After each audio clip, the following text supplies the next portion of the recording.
Are you ready to hear the never-told story of Spat, the traveling beer mug? Anybody mentioned in this story is only by chance and not part of any conspiracy. Spat was born in a land far, far away, in Munich, Germany. From his full name, Spaten München Beer Mug. Okay, everybody knows he was technically born in China, but we prefer not telling him at this point of the story. Spat was not like all the other beer mugs. For once, he was bigger, and he was seriously bored and couldn't see himself living the life of a regular beer mug. Great was his luck when he was finally adopted by none less than Lindsay from Regina, Saskatchewan, now living in Zug, Switzerland. Lindsay from Regina, Saskatchewan had bought Spat as a gift for her friend Ted from Regina, Saskatchewan, then living in Calgary, Alberta. When Lindsay, now living in Zug, Switzerland, came to visit her family in Regina, Saskatchewan, she brought Spat along, making him officially an illegal mug alien. Unfortunately, when in Regina, Saskatchewan, Lindsay did not run into Ted from Regina, Saskatchewan because he was then living in Calgary, Alberta.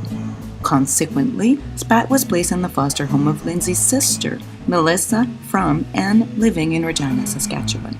2 years went by. Oh, this is when I come into the story.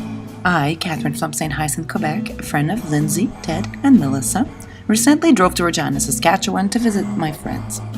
This is when Melissa from Regina, Saskatchewan put Spat into my care with the hope that I could finally deliver him to Ted, who now lives in Regina, Saskatchewan. Unfortunately, I did not run into Ted in Regina, Saskatchewan. 2 months went by and it was time for me to drive back to St. Hyacinthe, Quebec.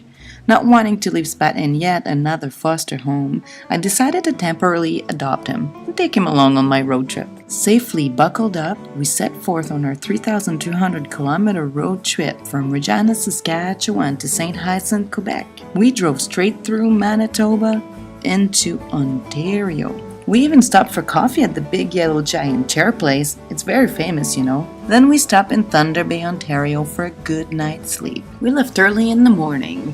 It was such beautiful weather. Yeah, okay there, Spatty. I hope the road isn't too boring for you. To be fair, Spat did offer to drive, but we kind of voted against it. Along the road, Spat really wanted to go for a swim. I had to explain to him that being a big beer mug and all, chances of him sinking were like 100%.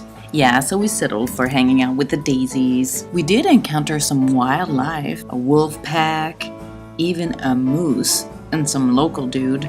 We got into Quebec quite late at night, which is a good thing because I had to sneak him in. You see, Spat doesn't speak French. We had a blast in Quebec. We hung out. Spat even had his first, second, third, fourth, and fifth beer. But now it's time for me to go back to Guadeloupe, Caribbeans. Did I mention that I live in the Caribbean? Well, I do. I explained to Spat that I couldn't take him with me. Being heavy and all, I would have trouble fitting him into my little suitcase. I think he took it rather well. Or did he?